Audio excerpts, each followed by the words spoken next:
नमस्कार, मैं हूं संजय शर्मा। आप देख रहे हैं 4 PM न्यूज़ नेटवर्क। मैंने लगभग 15-20 दिन पहले अपने कुछ वीडियो में ये बात कही थी, जो बात मैं आज आपको बताने जा रहा हूं।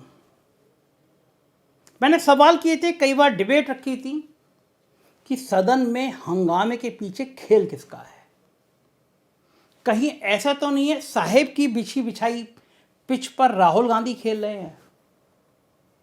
मैंने कई बार ये कहा था कहीं ऐसा ना हो कि जिस मुद्दे पर कांग्रेस सदन चलने नहीं दे रही है वो मुद्दा राफेल की तरह निकले और उसकी हवा निकल जाए। मैं आज के इस इंटरव्यू में खास तौर से शरद पवार के इंटरव्यू का जिक्र करना चाहूँगा। मैं बताऊंगा कि ग्राउंड लेवल पे इसकी हकीकत क्या है। उससे पहले छोटी सी प्रार्थना आपसे। आप सब मेरी आत्मा हैं, आप सब मेरे दर्शक हैं, आप सब की वजह से 4PM आज यहाँ तक पहुँचा है। अगर उचित लगे छोटी सी मदद कीजिएगा। इसके नीचे डिस्क्रिप्शन में एक फॉर्म होगा हमारी मेंबरशिप का। आपको उचित लगे तो फॉर्म भरिए, थोड़ी मदद कीजिए, हम लोग और मजबूत हो सकें। तो बात आता हूँ कि कल के इंटरव्यू की। NDTV के संजय पुगलिया जी ने शरद पवार का इंटरव्यू किया। संजय पुगलिया जी शानदार पत्रकार, एक लंबी पारी उन्होंने पत्रकारिता की है।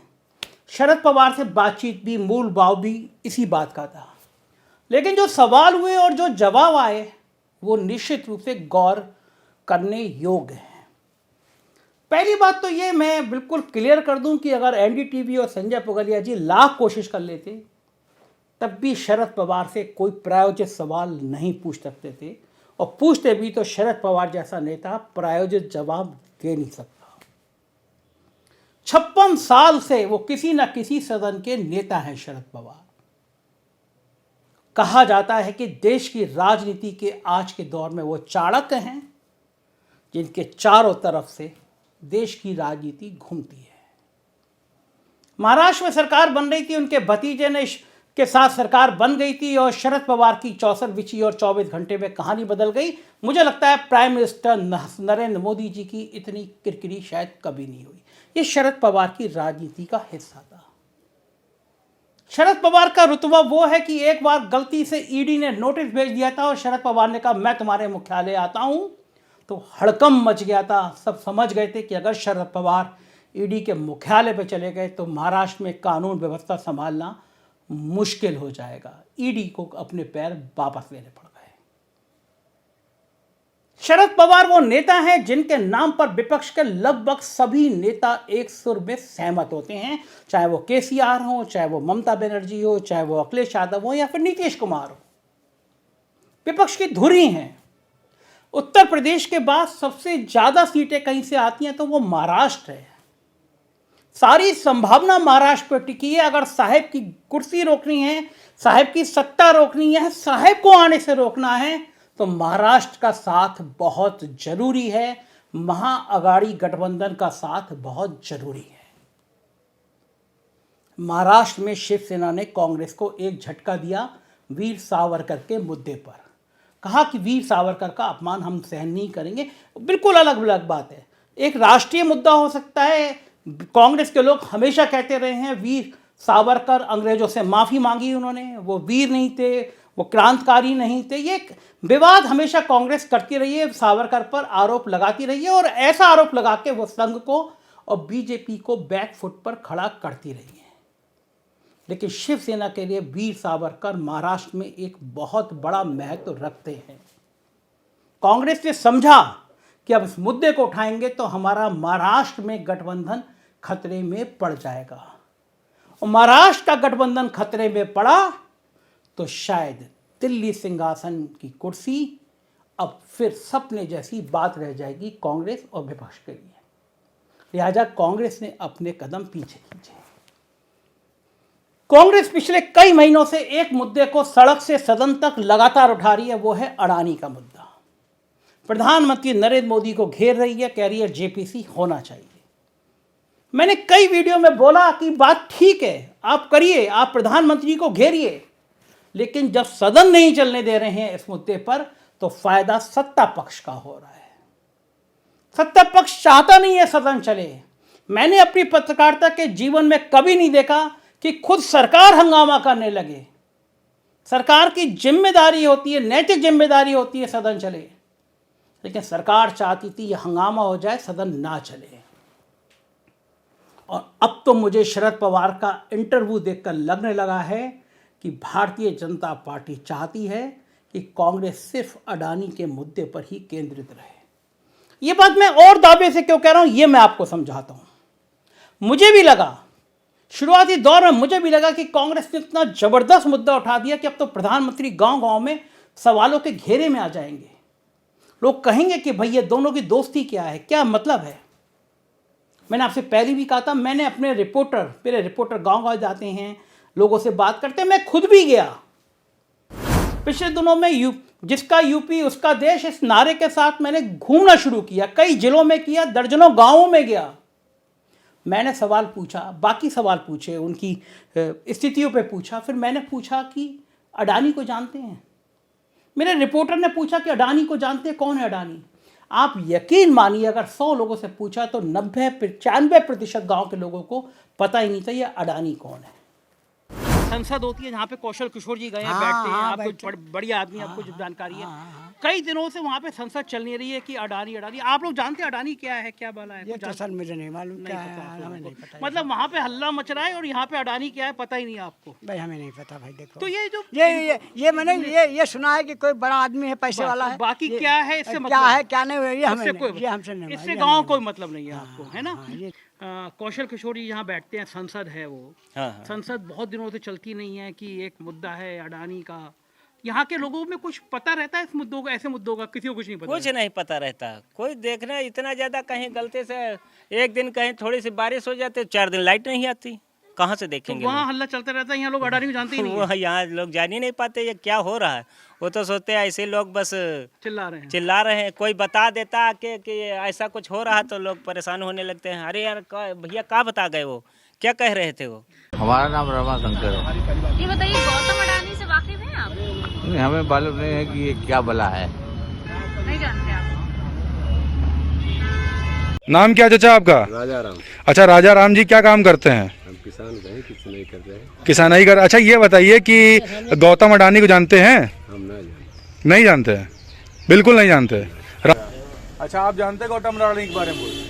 गौतम अडानी को फ्रॉडगिरी किया है ना, तो पेपर में तो आता है डेली। क्या जानते हैं? संसद में बड़ा हंगामा हुआ था, कुछ जानते हैं इसके बारे में? उतना ही दूर नहीं, मतलब अडानी का नाम जो है पेपर में आता है रोज। राहुल गांधी उठाता है जो है बात, तो उसकी बात पे तो बात किया जाता है, सुनता ही नहीं कोई उसको। माइक का तार काट देते, जानते हैं। माइक का तार काट दिया राहुल गांधी का, मतलब सब पूरी जानकारी है इसमें, पेपर में देते हैं वही पढ़ लेते। क्या जानकारी है? अच्छा, नाम क्या है आपका? नाम ननिके। गौतम अडानी के बारे में जानते हैं कुछ? नहीं भैया, नहीं जानते। टीवी भी नहीं देखते क्या? तो क्या भारतीय जनता पार्टी चाहती है कांग्रेस सिर्फ अडानी के इर्द गिर्द रहे हैं, जिससे जो मूलभूत मुद्दे हैं, जिन मुद्दों पे सरकार हिल सकती है, उन मुद्दों की जिक्र ही ना हो? जो बात मैं 15 दिन से पहले से कह रहा था, वही बात शरद पवार ने कही कि देश की इस समय मूलभूत समस्या क्या है। मैं गांव में गया, वो परेशान है बेरोजगारी से, सबसे ज्यादा वो परेशान है महंगाई से, सिलेंडर के 4 गुना बढ़ने से। पिछले 4-5 महीनों से कांग्रेस इनकी बात नहीं कर रही है। बात कर रही है तो बहुत नेपथ्य में बात कर रही है, बात कर रही है सर्वोच्च पे लाके अडानी की बात कर रही है। मुद्दा ही नहीं है। आप मत छोड़िए अडानी का मुद्दा, अडानी के मुद्दे पे बात करिए, लेकिन अडानी के मुद्दे को नंबर 1 पे रख लेंगे और बेरोजगारी और महंगाई को जेड पे रख लेंगे तो यकीन मानिए गांव में आपकी बात करने वाला कोई नहीं होगा। असली वोटर तक यह मुद्दा नहीं पहुंच रहा है, राफेल की तरह। मैं यही बात कहना चाह रहा था कि जब तक गांव के लोगों को पता ही नहीं होगा कि अडानी कौन है, जेपीसी क्या है, कहां शेयर, किस गांव के आदमी ने शेयर खरीदे, वो जानती नहीं है शेयर होता क्या है। मैं हैरान हूं कि क्या ये कांग्रेस की जो टीम है, कांग्रेस के जो ग्राउंड लेवल के लोग हैं, वो नहीं बता रहे हैं राहुल गांधी को कि पहले बेरोजगारी पे बात करिए, महंगाई पे बात करिए, दिल्ली में प्रदर्शन करते रहिए। अगर पार्लियामेंट चलती, कांग्रेस बेरोजगारी पे बात कर रही होती, कांग्रेस महंगाई पे बात कर रही होती, कांग्रेस किसानों की आत्महत्या पे बात कर रही होती, कांग्रेस गिरती हुई जीडीपी पे बात कर रही होती, तो कांग्रेस को ज़्यादा फायदा होता। इस इंटरव्यू में शरद पवार ने कुछ बहुत महत्वपूर्ण बातें की हैं, मैं उसका जिक्र करना चाहता हूँ। संजय पुगलिया जी ने सवाल किया शरद पवार से कि जेपीसी को लेकर जो मूवमेंट हो रहा है उस पर आपका क्या मानना है। बहुत सार्थक बात की है शरद पवार ने, और मैं कह रहा हूँ कि वो बहुत बड़ा नेता है। 56 साल से किसी न किसी सदन का सदस्य, बहुत बड़ा नेता है। उन्होंने कहा कि ये संसद के गतिरोध को देखकर मुझे लगता है कि जो कुछ हो रहा है वो ठीक नहीं है। हालांकि पहले भी हुआ है, हम इसको नज़रअंदाज नहीं कर सकते। शरद पवार ने कहा कि जब मनमोहन सिंह पीएम थे और मैं खुद उनकी सरकार में था, जो 24 मुद्दों पर कई दिन पूरा सेशन धुल गया था, ऐसी हंगामा होता रहा था। बड़े जिम्मेदार लोग थे, मगर यह होने के बाद हम लोग बैठे और हमने बात की कि बाकी जो भी मतभिन्नता हो सकती है, आरोप हो सकते हैं, मगर ये जो फोरम है, ये जो संसद है, वो लोगों की समस्याओं को रखने के लिए है। बहुत ज़रूरी फोरम है और फोरम ही काम नहीं करेगा। ऐसी स्थिति में हम लोग जो जनप्रतिनिधि हैं, सांसद हमारे सामने होंगे, सब देख रहे होंगे, ये ठीक नहीं है। तब हमने बात की, दुर्भाग्य से अब ये नहीं हुआ। सदन का कामकाज नहीं चलने देना सरकार की नीति के लिए सख्ती से बोलने का अधिकार है, मगर चर्चा होनी चाहिए। चर्चा और संवाद लोकतंत्र में जरूरी हैं। यदि आप चर्चा और संवाद को नज़रअंदाज करेंगे तो सिस्टम खतरे में आ जाएगा, संकट में आ जाएगा। जेपीसी के मुद्दे पर उन्होंने कहा कि कांग्रेस अकेली जिम्मेदार नहीं है, बाकी पार्टी भी थी। समाजवादी पार्टी बाद में आई थी, टीडीपी भी आ गई, तमिलनाडु की पार्टी आ गई, कई राजनीतिक पार्टी थी। मगर देखिए, क्या आपने किसी क्षेत्रीय दल को कांग्रेस की तरह आंदोलन करते हुए देखा है? क्या टीडीपी, क्या ममता बनर्जी, क्या अखिलेश यादव ने जिलों में प्रदर्शन जेपीसी की मांग को लेकर किए हैं? इसलिए नहीं किया कि उत्तर प्रदेश में अखिलेश यादव को पता है कि गांव में अडानी मुद्दा नहीं है। गांव में मुद्दा है महंगाई का, गांव में मुद्दा है बेरोजगारी का, गांव में मुद्दा है आवारा पशुओं का, गांव में मुद्दा है सफाई का, गांव में मुद्दा है कानून व्यवस्था का। अडानी को गांव में जानते नहीं है। इसीलिए रीजनल पार्टी जेपीसी की मांग में दिल्ली में तो शामिल हुई, उन्होंने सुप्रीम कोर्ट में हलफनामा तो दिया, मगर पूरे प्रदेश में किसी क्षेत्रीय पार्टी ने आंदोलन नहीं किया, क्योंकि वो जानते थे कि ग्राउंड लेवल पे ये मुद्दा नहीं है। उन्होंने कहा कि मैं जो 56 साल हो गए सदन में, मैंने कई बार ऐसी समस्या देखी हैं, हंगामे देखे हैं, मगर ऐसा होने के बाद शाम को हंगामा होता था, अगली सुबह चर्चा शुरू होती थी।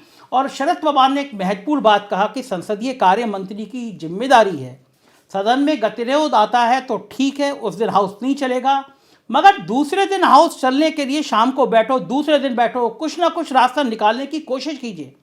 ये जो चर्चा का प्रोसेस है वो आजकल नहीं है। मुझे याद है जब गुलाम नबी आज़ाद संसदीय कार्य मंत्री थे, विपक्ष बहुत मजबूत था, कई मुद्दों पर विपक्ष सदन की कार्रवाई नहीं चलने देता था, मगर गुलाम नबी आज़ाद विपक्ष के नेता के साथ बैठकर कुछ ना कुछ रास्ता निकालने की कोशिश जरूर करते थे और सदन चल जाता था। आजकल जैसे एक्सट्रीम संघर्ष करना ठीक नहीं है, वैसे चर्चा के प्रोसेस करना बंद करना ये भी ठीक नहीं है। दोनों चीज़ हो गई, इसलिए सेशन धुल गया। बात मैंने ये 10 दिन पहले आप देखेंगे मैंने यही बात की थी। ये जिम्मेदारी संसदीय कार्य मंत्री की है, सरकार की जिम्मेदारी है सदन चले, मगर सरकार खुद नहीं चाहती कि सदन चले। सरकार चाहती है कांग्रेस अडानी के मुद्दे पे हंगामा करते रहे। कांग्रेस जानती है, भारतीय जनता पार्टी भी, कि इस मुद्दे पे डेंट नहीं पड़ रहा, और कांग्रेस ने जैसे ये करना शुरू किया, मोदी ने अपना दांव चल दिया, जिसके लिए मोदी जाने जाते हैं। गांव-गांव में संघ के लोगों ने, जो पढ़े लिखे हैं उनको समझाना शुरू किया, जो नहीं जानते हैं उनको समझाना शुरू किया कि एक आदमी है भारत का जो नंबर 3 पे था पैसे वालों में, दुनिया का सबसे अमीर आदमी बनना जा रहा था, तो ये विदेशी ताकतों ने ये हम पे हमला कर दिया जिससे हमारा आदमी नीचे आ जाए। ये भाषा आप जानते हैं, संघ की नेटवर्किंग को राष्ट्रवाद के साथ जोड़ दिया, खुलेआम कह दिया कि हमारा आदमी नंबर 1 पे हो जाता, इसलिए उसको गिराने के लिए साजिश कर दी गई। और क्या साजिश हो गई? अडानी 35वें नंबर पे पहुंचे कल की रिपोर्ट में, फिर वो 23वें 24वें नंबर पे आ गए। पैसा डूबा, अगर नुकसान हुआ शेयर में किसका हुआ? मध्यम वर्गीय परिवार जिसने छोटे छोटे शेयर खरीद रखे थे उसका हुआ। मैं इस बात से कदापि इनकार नहीं कर रहा कि देश के पूंजीपतियों को कुछ गलत ठेके दिए गए, प्रधानमंत्री ने उनके लिए एक्स्ट्रा काम किया, तो मीडिया को, राजनेताओं को, विपक्ष को जरूर करना चाहिए, संघर्ष करना चाहिए, सच सामने लाना चाहिए। लेकिन मैं फिर कह रहा हूं कि मुद्दा ये होना चाहिए, अगर आपकी सारी लड़ाई इस बात की है कि 2024 में मोदी का सिंहासन डोलाना है, साहब को सत्ता से उठाना है, तो आप मूल मुद्दे को पकड़िए, आप देश की जो समस्याएं उनको पकड़िए, किसी माया जाल में मत पड़िए। शरद पवार के इस राजनीतिक बयान पर भूचाल आ गया है।